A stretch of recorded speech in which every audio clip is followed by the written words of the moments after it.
틱톡 찍으래. 됐어요? 자, 보도록 합시다. 이번 시간에 우리는 일본에 의해서 드디어 대한제국이 식민지로 전락하게 되는 그 과정을 같이 한번 이야기를 해보도록 할 것입니다. 자, 지난 시간에 배웠던 내용 짧게 복습을 하고 계속 이어서 진도를 나가보도록 할게요. 자, 1890년대에 어떤 일이 있었다라고 배웠느냐? 1890년대에 청나라와 일본 사이에 조선을 식민지로 만들기 위한 경쟁이 결국 전쟁으로 이어지면서 청일전쟁이 일어나게 되었다라고 이야기를 하였어요. 자, 여기에서 일본이 승리하게 되면서 청나라로부터 랴오뚱반도를 요구했는데 이 랴오뚱반도를 노리던 나라가 또 있었어요. 어떤 나라들이었나요? 러시아, 프랑스, 독일 같은 나라들이었어요. 그지? 그래서 일본에게 랴오뚱반도를 청나라에게 반환할 것을 강요하였으니 그게 바로 삼국 간섭이었다라고 이야기를 했고요. 일본이 랴오뚱반도를 뱉어내는 모습을 보고 조선은 이번에 우리를 보호해줄 나라는 누구다라고 생각을 했어요?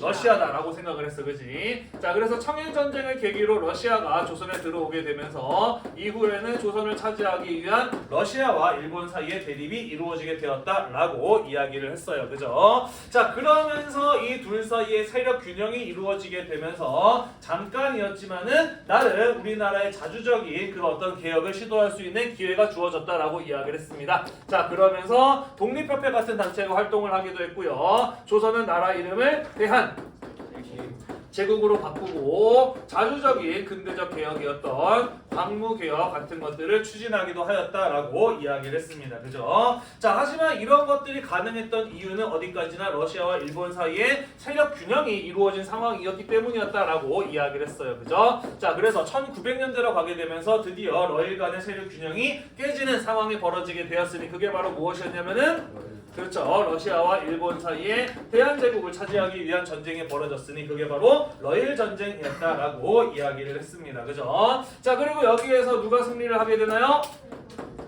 그렇죠. 여기에서 일본이 승리를 거두게 됩니다. 요 내용 우리가 이번 시간에 같이 한번 배울 거예요. 러일 전쟁이 어떻게 일어나게 되었으며 러일 전쟁이 어떻게 전개가 되었으며 그러면서 일본이 어떻게 승리를 거두게 되었는지 그런 내용들을 살펴볼 겁니다. 자, 그리고 러일 전쟁에서 승리를 거둔 일본은 대한제국을 자신의 식민지로 만들기 위한 여러 가지 작업들을 행하게 되는데요. 그 과정에서 어떠한 조약들을 맺어 나가게 되었는지 일본이 조선을 대한제국을 식민지로 만들기 위해서 맺었던 여러 가지 조약들에 대해서 쭉 한번 이야기를 해볼 것입니다. 자, 오늘 우리가 배울 부분은 바로 여기 부분이 되겠고요. 다음 시간과 다다음 시간에 어떤 것을 배울 거냐면은 이러한 일본의 침략에 맞서 싸웠던 무력 투쟁으로 일어났던 의병 운동에 대해서 이야기를 해볼 것이고요. 나아가서 이후에 근대화를 통해서 우리나라가 식민지로 전락하는 것을 막아보려고 노력했었던 애국 계몽 운동 등에 대해서 같이 한번 이야기를 해볼 것입니다. 자, 이번 시간에 요거 배우고 다음 시간에 요거 하고 그 다음 시간에 요거 배우면은 딱 시험 보는 날이 되겠네요. 그죠?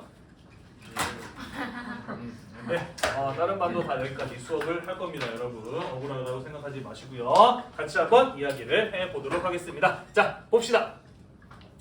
자, 우리가 지금까지 살펴본 내용을 간단하게 정리해 봤어요. 강화도 조약이 맺어지게 되면서 일본이 조선에 들어오게 되었고요. 이모군란을 계기로 청나라가 들어오게 되면서 일본과 청나라 사이의 대립이 심화되었다가 청일전쟁이 일어나게 되었고 여기에서 일본이 승리를 하게 되면서 청나라가 나가게 되었다. 이후에 삼국간섭이 벌어지게 되었고 러시아가 개입을 하게 됐고 아광파천이 일어나게 되면서 러시아의 영향력이 더욱더 확대되었다라고 이야기를 하였어요. 자, 그러다가 결국에는 둘 사이의 대립이 전쟁으로 이어지게 되었으니 그것이 러일 전쟁이었다라는 것이고 우리는 이번 시간에 러일 전쟁의 전개 과정을 살펴보면서 일본이 승리를 하게 되고 결국 한반도에 대한 독점적인 지배권을 확보하게 되는 과정, 이 과정을 같이 한번 살펴보도록 하겠습니다. 준비됐나요?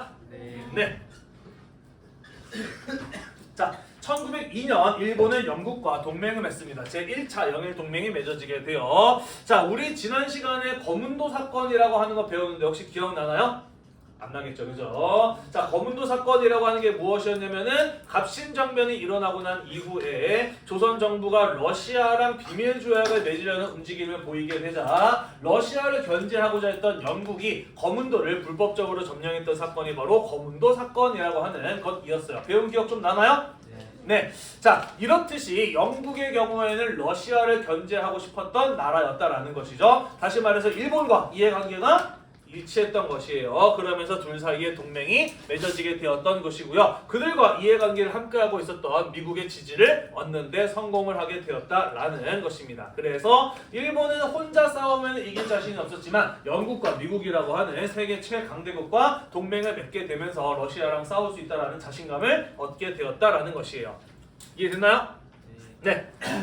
자, 한편 그 다음에 1903년에 이른바 용암포 사건이라고 하는 것이 있어요. 압록강 하류에 용암포라고 하는 조그마한 항구가 있는데 러시아는 그 용암포라고 하는 항구를 빌려서 거기에 군사기지를 설치하려고 합니다.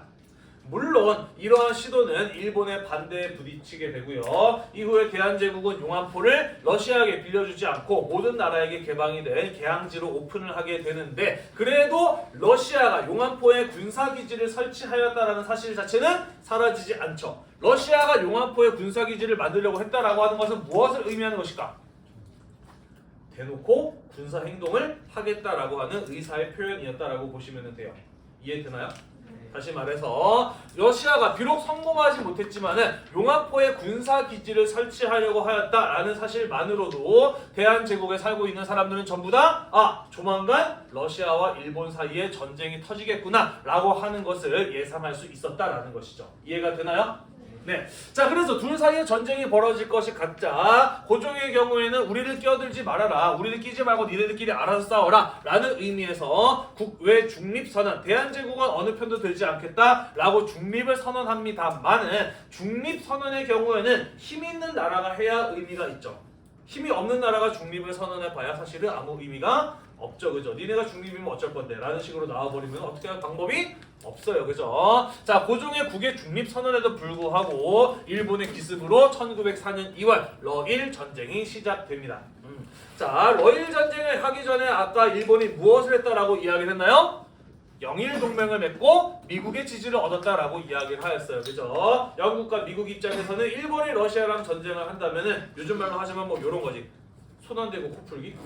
러시아를 견제해야 되는 역할을 일본이 대신해 주니까 얼마나 좋아요. 그죠? 자, 그래서 사실 이 러일 전쟁에 들어가는 전쟁 비용의 약 70%를 영국과 미국이 지원해 주는 모습을 보이기도 합니다.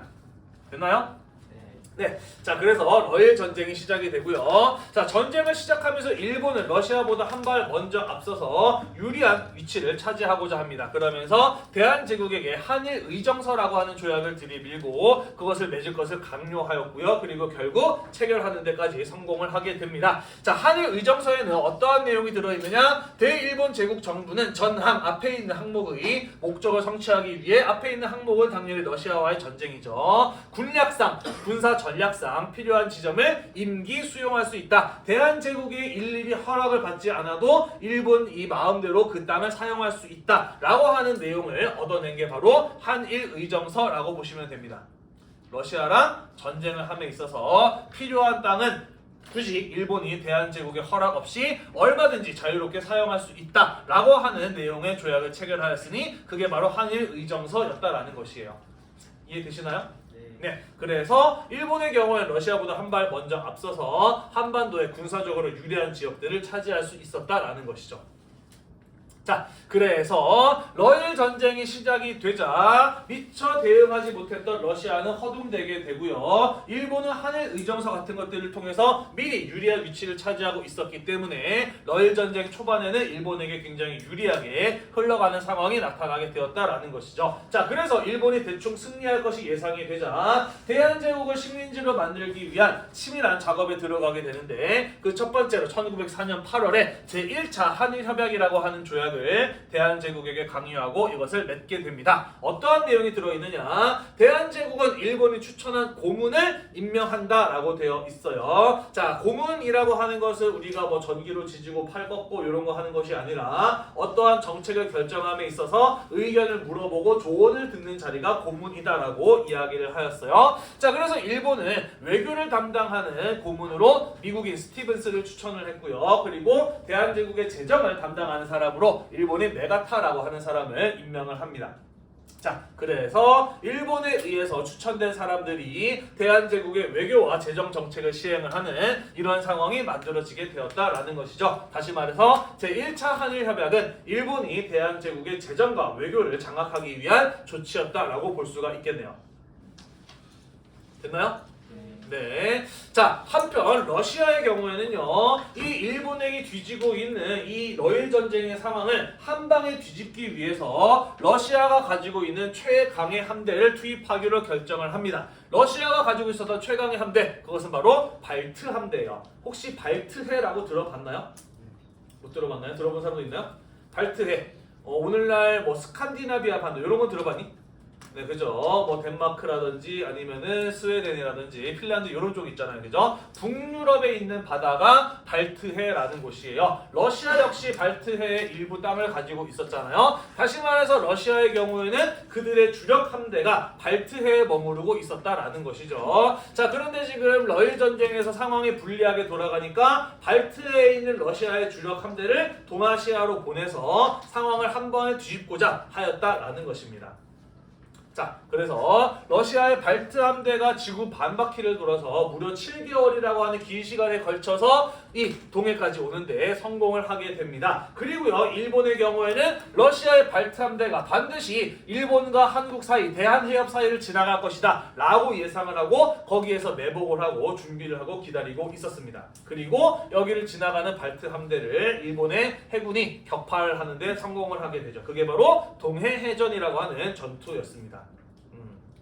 사실 객관적인 전력을 보면은 일본 함대가 러시아의 발트 함대에 비해서 훨씬 더 전력을 뒤처진 상황이었거든요. 그런데 이때 당시에 일본 해군을 이끌었던 장군의 이름이 토고 헤이하치로라고 하는 사람인데 어떻게 이겼냐라고 물어보니까 나중에 자기 회고록에 뭐라고 썼냐면은 임진왜란 때 이순신의 전략을 참고해서 활용하였다라고 이렇게 말을 남기기도 해요.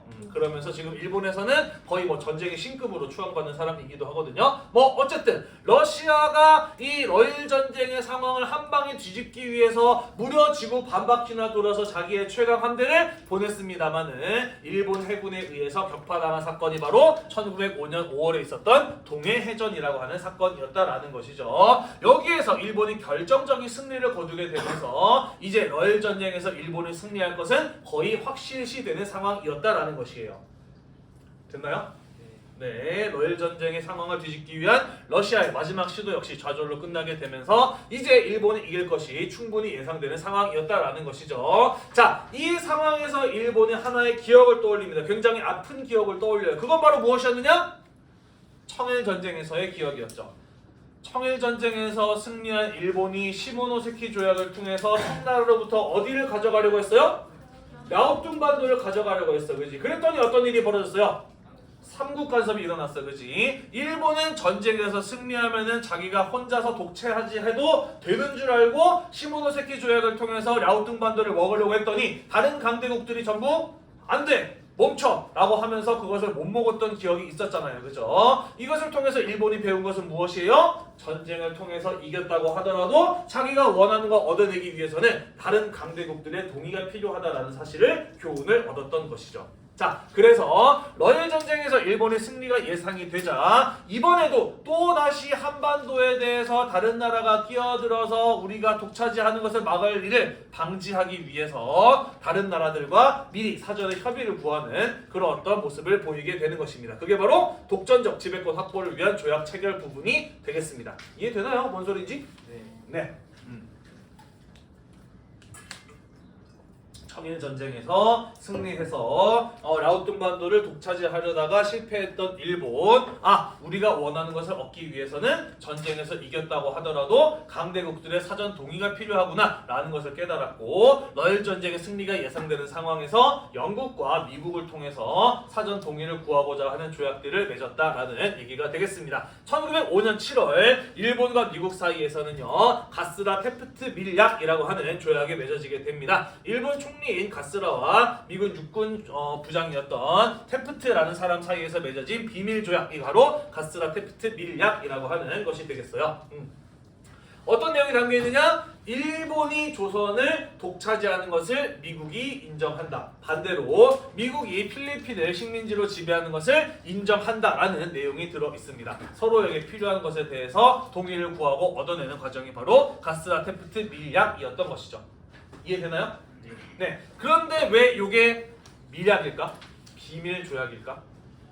왜 대놓고 맺은 조약이 아니라 비밀리에 맺은 조약이었을까? 그냥 하면 안 돼? 전쟁에서 이겼는데? 모골라는 시민기가 빨리 뻑뻑한 거 아니야? 조미 수호 통상조약 기억나나요? 네, 우리나라가 조선이 서양 국가와 최초로 맺은 조미 수호 통상조약에 어떤 내용이 들어있었냐면은 최혜국 대우 같은 것도 들어있지만 거중 조정이라고 하는 항목이 들어있었어요. 그게 뭐였냐면은 조선이 위기에 처했을 때 미국이 도와준다라는 내용이었거든요. 다시 말해서 가스라-테프트 밀약의 경우에는 그 조미수호 통상조약의 거중 조정에 위배되는 조약이었던 거죠. 그죠? 그리고 미국은 조선을 배신한 조약을 맺었다라고 볼 수가 있는 거죠. 그죠? 그렇기 때문에 비밀리에 조약을 맺은 겁니다. 가스라-테프트 밀약을 맺게 된 거죠. 이해되셨나요? 네. 자, 이후에 일본의 경우에는 영국과 다시 한번 동맹을 맺어요. 1905년 8월 제2차 영일 동맹을 맺어서 조선을 일본이 지배하는 것을 인정한다. 반대로 일본은 영국이 인도를 식민지로 지배하는 것을 인정한다라고 해서 서로가 서로에 대한 인정을 받아내게 됩니다. 자, 그래서 지금 일본이 조선을 식민지로 차지하는 것과 지배하는 것에 대해서 미국과 영국이 동의를 한 거예요. 그죠? 그렇기 때문에 다른 강대국들이 끼어들 여지가 있을까 없을까? 일본 너 왜 혼자 먹어 뱉어내 라고 할 수 있었을까 없었을까? 없었다라는 거죠. 그죠? 세계 최강의 강대국들로부터 조선에 대한 식민 지배를 인정받았기 때문에 더 이상 일본이 조선을 식민지로 지배하는 것에 대해서 다른 나라들이 끼어들 수 없는 상황이 만들어졌다라는 것이죠. 이렇게 사전 작업을 해놓고 난 다음에 1905년 9월 러일 전쟁을 마무리 짓는 조약을 러시아와 맺게 됩니다. 그게 바로 포츠머스 조약이 되겠어요. 러시아와 일본 사이를 미국이 중재하고요. 그래서 미국의 포츠머스라고 하는 곳에서 러시아와 일본의 대표가 만나서 맺은 조약이 바로 포츠머스 조약이 되겠습니다. 여기에는 어떤 내용이 담겨 있느냐? 러시아는 일본의 한국에 대한 독점적 지배권을 인정한다라는 내용이 담겨 있어요. 다시 말해서 러일 전쟁은 일본의 승리로 끝이 나게 되었고 일본이 한반도 지배에 대한 모든 경쟁자를 제거하고 그것을 독점하게 되었던 것을 확정지은 조약, 그게 바로 포츠머스 조약이라고 볼 수가 있겠네요. 됐나요? 네. 자, 그래서 러일 전쟁은 일본의 승리로 끝나게 되면서 러시아는 대한제국에서 나가게 되었고 이제 더 이상 그 어떤 나라들도 일본이 대한제국을 식민지로 지배하는 것에 대해서 뭐라 할 수 없는 상황이 만들어졌다라는 것이 되겠습니다. 넘어갈까요? 네. 자, 그래서 청나라와 러시아라고 하는 강력한 라이벌을 모두 제압한 일본 이후에 1905년 11월 특별사절 이토 히로부미를 대한제국에 보내서 대한제국이 일본의 보호국이 될 것을 강요하는 조약을 맺을 것. 다시. 대한제국이 일본의 보호국이 될 것을 요구하는 보호조약의 체결을 대한제국에게 강요하게 됩니다. 궁궐을 군대로 포위하고요. 고종에게 이 조약의 도장을 찍을 것을 강요합니다. 고종의 경우에는요. 내가 황제인데 어떻게 나라 팔아먹는 조약에다가 도장을 찍으란 말이냐? 나는 절대로 그럴 수 없다 라고 하면서 거부하고 회의장을 박차고 나가버립니다. 자, 그러자 이토 히로부미가 이 자리에 모여있는 다른 대한제국의 대신들을 모두 어떻게 생각하나요? 라고 이렇게 물어보게 되고요. 그 자리에 모여 있었던 대신들 가운데 5명의 동의를 얻어내게 됩니다. 우리는 그 사람들을 을사조약의 체결에 동의한 사람이라는 뜻에서 을사오적이라고 부르죠. 박재순, 이지용, 이근택, 그리고 우리에게도 유명한 이완용, 권준현 같은 사람들이 을사조약의 체결에 대해서 동의한 5명의 대한제국의 대신들이었어요. 그래서 고종의 도장을 끝끝내 받지는 못했지만은 대한제국의 5대신이 동의했다라는 것을 명분으로 제2차 한일협약, 을사늑약이라고 하는 것이 맺어졌음을 일본이 선포하게 되었다라는 것이죠. 자, 예전에는 이 조약을 을사조약이라고 불렀는데요. 지금 우리 교과서에서는 을사늑약이라고 이야기를 합니다. 늑약은 무슨 뜻이냐면 위에 써 있죠. 억지로 맺은 조약, 불법적인 조약이라는 뜻을 가지고 있습니다. 대한제국의 모든 권한은 누구에게 있었어요? 고종에게 있었잖아, 그지? 고종의 동의를 받아내지 못했기 때문에 을사늑약의 경우에는 사실 불법이고 강요에 의해서 이루어진 무효라고 볼 수 있는 조약이라고 해서 우리나라에서는 을사조약을 을사늑약이라고 부른다라는 것이에요. 공식 명칭은 제2차 한일협약인 것이고요. 됐나요?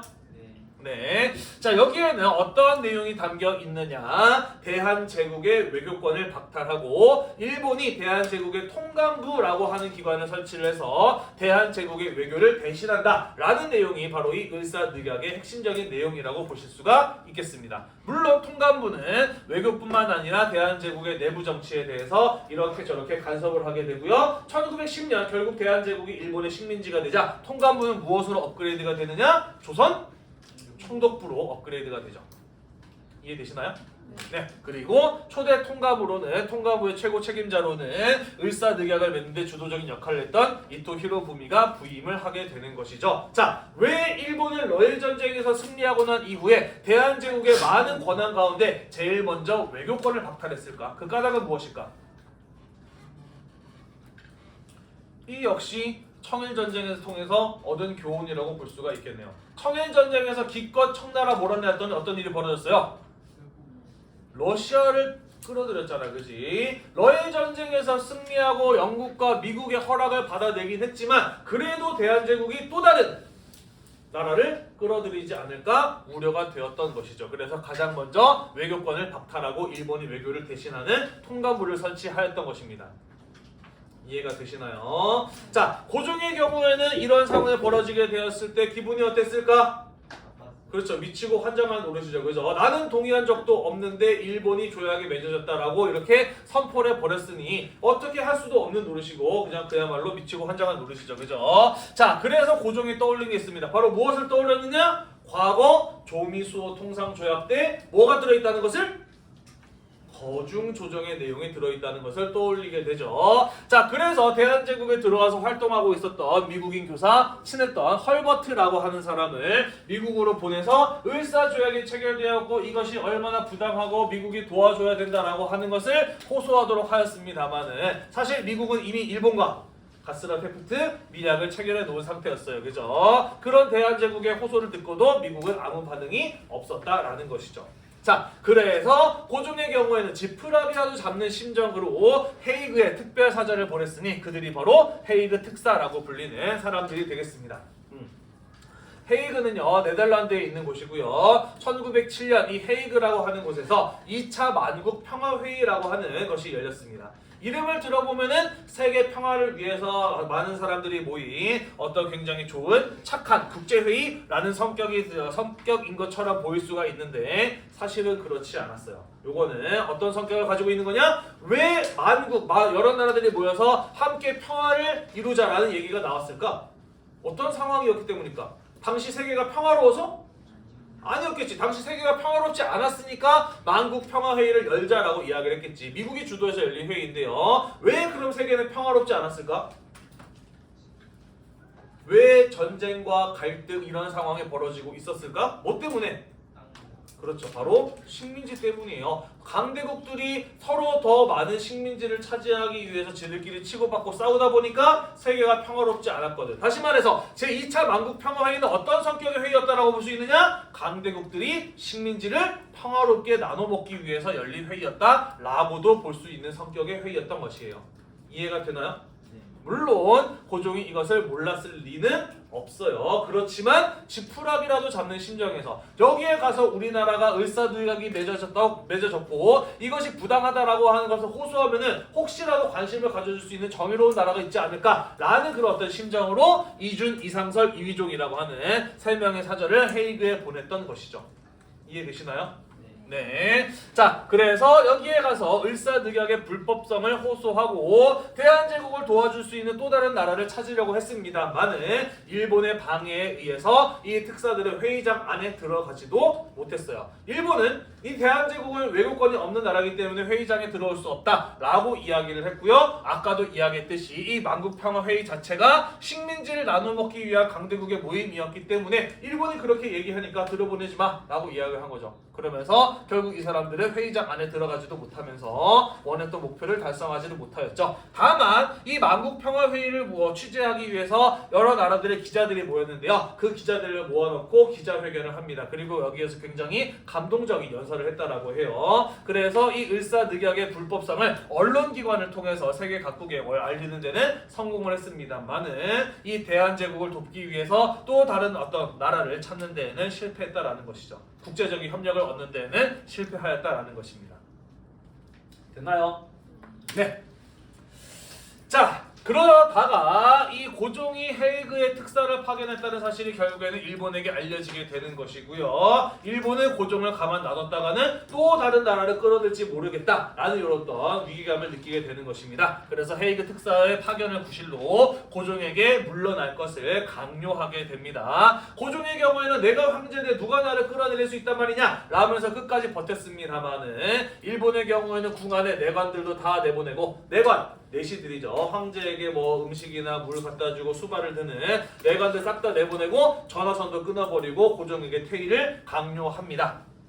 그래서 고종의 경우에는 물도 못 마시고 밥도 못 먹고 몇 시간 동안이나 버티다가 결국에는 더 이상 버티는 게 무의미하다라고 판단을 해서 결국 황제의 자리에서 물러나게 되고요. 그의 아들 순종에게 황제의 자리를 물려주게 됩니다. 자, 그래서 1907년 고종은 결국 강제 퇴위 당하게 되었다라는 것이에요. 자, 이후에 일본은 대한제국에게 한일 신협약 1907년이 정민년이었거든요. 그래서 다른 말로는 정미칠 조약이라고도 하는데 이 조약의 체결을 강요했고 결국 맺게 됩니다. 어떤 내용이 담겨 있느냐? 일본인 차관이 각부의 실권을 장악한다라는 내용이 들어가 있습니다. 자, 정부 부처의 최고 책임자, 가장 큰 실권을 가진 사람은 누군가요? 사실은 교육부 장관이죠. 그죠? 원래는 장관이 행정부처의 최고 책임자입니다만은 실질적으로 그 정부 부처에서 모든 일들을 주도하는 사람들은 누구일까? 사실은 장관은 최고 책임자의 어떤 성격을 가지고 있고 실질적으로 그 정부 부처에서 모든 일들을 행하는 사람은 장관 바로 아래에 있는 사람 누굴까요? 차관이에요. 그래서 장관 아래에 있는 차관이 실질적으로 각 정부 부처의 일들을 주도적으로 처리하는 사람이거든요. 다시 말해서 일본인으로 차관을 임명하도록 하였다라는 것은 무엇을 의미하는 것이냐? 대한제국의 행정권을 일본이 장악했다라는 것을 의미하는 것이에요. 이해되시나요? 네. 자, 그리고 한일 신협약의 부수각서를 통해서 대한제국의 군대를 해산시키면서 스스로 나라를 방어할 수 있는 능력을 무장해제시켰다라는 것이죠. 1909년에는 사법권을 박탈하고요. 1910년에는 경찰권까지 박탈하게 되면서 이제 대한제국에는 나라를 다스릴 수 있을 그 어떠한 권한도 남아있지 않게 되었다라는 것입니다. 이후에 일진회라고 하는 친일단체에게 한국과 일본을 하나의 나라로 만들어주게 하세요. 다시.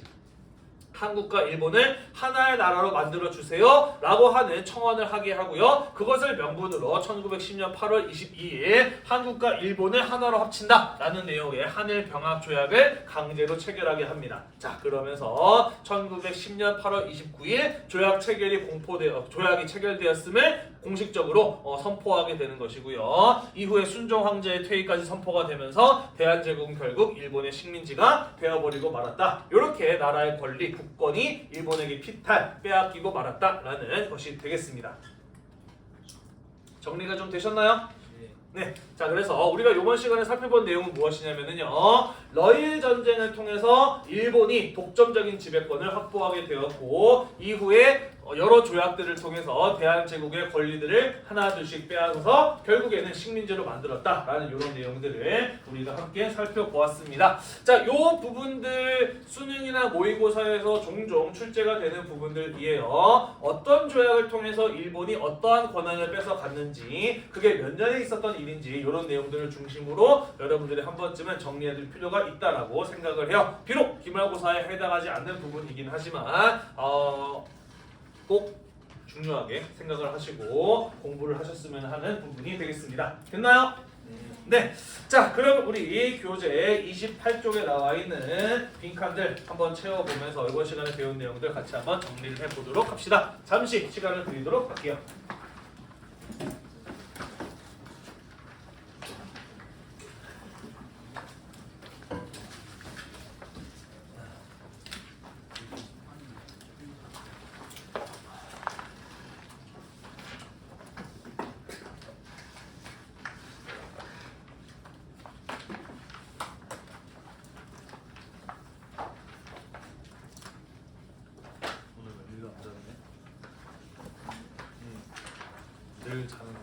늘 여기 앉아서 맨날 장난 쓰는 거잖아.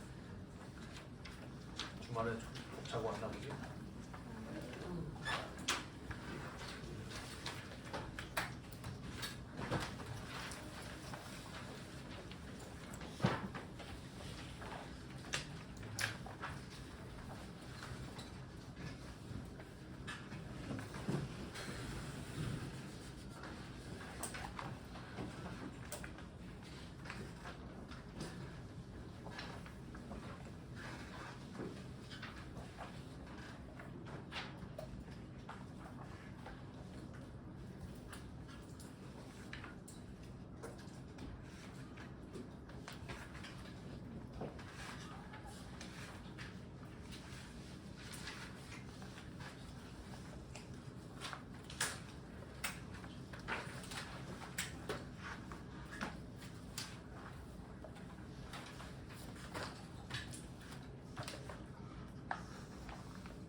자, 같이 한번 볼까요? 자, 동그라미 1번에 뭐라고 넣으면 될까요?